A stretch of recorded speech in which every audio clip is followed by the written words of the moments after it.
북한이 최근에 쏜 ICBM은 이동 차량 위에서 발사된 미사일 중엔 세계 최대라는 기록도 갖게 됐는데요. 발사 지점을 예측하기 어렵게 돌아다니면서 쏜다는 건 공격 상대에겐 더 없는 위협인데 저번 북한의 ICBM은 불과 1km 정도만 짧게 이동해서 발사된 것으로 분석됐습니다. 그 의미가 뭔지, 북한이 시도하고 있는 이동 발사 체계는 어디까지 온 건지 홍익표 기자가 취재했습니다. 지난 2020년 노동당 창건 75주년 열병식에 나타난 신형 ICBM 화성 17형. 무게만 100톤인 이 미사일은 이동식 발사대 321호 차량에 실렸습니다. 11축 자행 발사 대차에 장착되어 공개된 세형의 거대한 로켓은 이 321호 차량은 지난달 25일 공개된 영상에 1년 반 만에 다시 등장해 미사일을 쏘아 올렸습니다. 북한이 지난 2017년엔 미사일을 차량으로 옮기기만 하고 별도의 발사대에서 쏜 것과는 대비됩니다.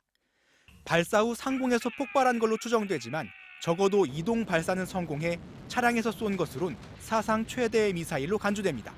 이미 원점을 타격하려고 해도 이동식 발사대가 사라지고 없는 거죠. 전술적인 운용점이 더 장점이 있는 거예요. 이 발사 차량의 모체는 중국제 목재 운반 차량.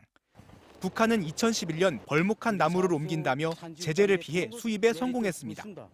차량의 전면부와 배기 장치가 비슷한 점 등으로 미뤄볼 때 수입한 차량을 수년간 계속 개조해 나무가 아닌 미사일을 옮기는 발사 차량으로 만들었다는 게 UN 보고서의 설명입니다. 미사일 크기에 맞춰서 이동형 발사대의 크기를 변경하는 정도 ICBM 발사대를 자체 개량한 것으로 추정하면 될 것 같습니다. 다만 연료까지 실린 상태의 무거운 ICBM을 수십 킬로미터까지 전략적으로 옮겨 쏠 수 있을지는 불확실합니다. 지난달 24일 발사된 ICBM은 평양 순안 비행장 주변 신리 미사일 지원 시설 근처 도로에서 발사됐는데 발사 차량이 경납고에서 나와 이동한 거리는 불과 1.2km로 관측됐습니다. 이전에 쏜 ICBM들도 대부분 기지 인근에서 발사돼 이동 거리는 매우 짧았습니다. 도로 사정이 안 좋은 북한의 특성상 미리 집안 공사가 된 한정된 곳에서만 이동이 이루어지는 걸로 보입니다. 전문가들은 그러나 입구가 여러 개인 터널형 기지를 만들 경우 큰 위협이 될 거라고 분석합니다. MBC 뉴스 홍익표입니다. 박철영 기자, 먼저 북한 미사일 소식부터 알아볼까요? 네. 북한은 지난 15일 낮 12시 반쯤 탄도미사일 2발을 잇따라 동해상으로 발사했습니다. 북한이 공개한 발사 장면인데요. 터널을 빠져나와 멈춰선 열차 지붕이 열리더니 북한판 이스칸데르 개량형으로 추정되는 미사일이 발사되고 주변은 화염과 연기로 휩싸입니다. 행동 순차에 따라 신속 기동 및 전개를 끝내고 받은 화력 임무에 따라 조선 동해상 800km 수역에 설정된 표적을 정확히 타격했습니다. 이번엔 열차에서 탄도미사일을 발사했군요. 북한은 이번 발사가 철도기동미사일연대 훈련 차원이었다고 밝혔는데요. 철도기동미사일연대는 올해 조직된 것으로 북한이 이 부대의 훈련을 공개한 건 이번이 처음입니다. 철도 기동 미사일 체계를 실전 도입한 것은 나라의 전쟁 억제력 강화에서 매우 커다란 우위를 가진다. 철도기동 미사일 체계는 옛 소련이 개발해 운용하던 것과 유사한데요. 촘촘히 깔린 철도망을 이용해 이동할 수 있고 미사일을 탑재한 열차를 여객용으로 위장할 수 있다는 장점도 있습니다. 반면 철도가 파괴되면 무용지물이 될 수도 있습니다. 북한은 전술핵 운용 부대의 군사훈련을 공개하면서 소형 핵탄두를 실은 미사일을 언제 어디서나 쏠 수 있다고 과시했습니다. 특히 이례적으로 저수지에서 쏜 미사일로 우리 군의 감시망을 흔들었는데 군은 저수지 발사 자체는 실효성이 없다. 우리 감시 능력을 의식한 북한의 궁여지책일 뿐 탐지도, 요격도 가능하다고 평가절하했습니다. 엄진 기자가 취재했습니다.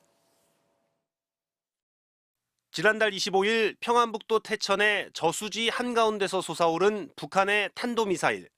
군 당국은 당초 이동식 발사대에서 쏜 단거리 탄도미사일로 추정했는데 발사 위치도 미사일 종류도 북한의 발표와는 달랐습니다. 저수지 수중 발사장에서 전술 핵탄두 탑재를 모의한 탄도미사일 발사 훈련이 진행됐습니다. 전 세계적으로 유례가 없는 저수지 수중 발사를 공개한 북한은 북한판 이스칸데르와 에이테크스 등 다양한 미사일을 과시하며 위협 수위를 더욱 끌어올렸습니다. 직접 타격뿐 아니라 핵무기의 공중 폭발까지 시험했고 특히 소형화한 전술 핵탄두의 타격 목표가 남한 전역이란 것도 분명히 했습니다. 북한의 핵미사일 동향을 사전에 탐지해 유격하겠다는 한국형 삼축 체계의 핵심 킬체인을 무력화할 수 있다는 도발로 해석됩니다. 소형 핵탄두를 우리가 탑재를 할 수 있고 그러한 미사일들에 대해서 다양한 궤적 시나리오로 시험을 한 거죠. 군은 저수지 발사는 한미의 감시 능력을 의식하고 회피하기 위한 궁여지책이라며 북한이 공개한 타격 자산은 한국형 미사일 방어 체계로 탐지하고 요격도 가능하다고 설명했습니다. 잠수함이 아니라 고정된 저수지에서 쏘는 만큼 은밀한 운용에는 한계가 있다는 주장입니다. 북한이 소형화한 전술 핵탄두의 안정성 검증을 위해 결국 7차 핵실험을 단행할 것이라는 우려가 커지는 가운데 윤석열 대통령은 북한을 향해 핵을 통해 얻을 수 있는 것은 아무것도 없다면서 다만 우리도 전술 핵을 보유해야 한다는 일부 주장에 대해선 여러 의견을 경청하고 따져보고 있다고 여지를 남겼습니다. MBC 뉴스 엄지인입니다.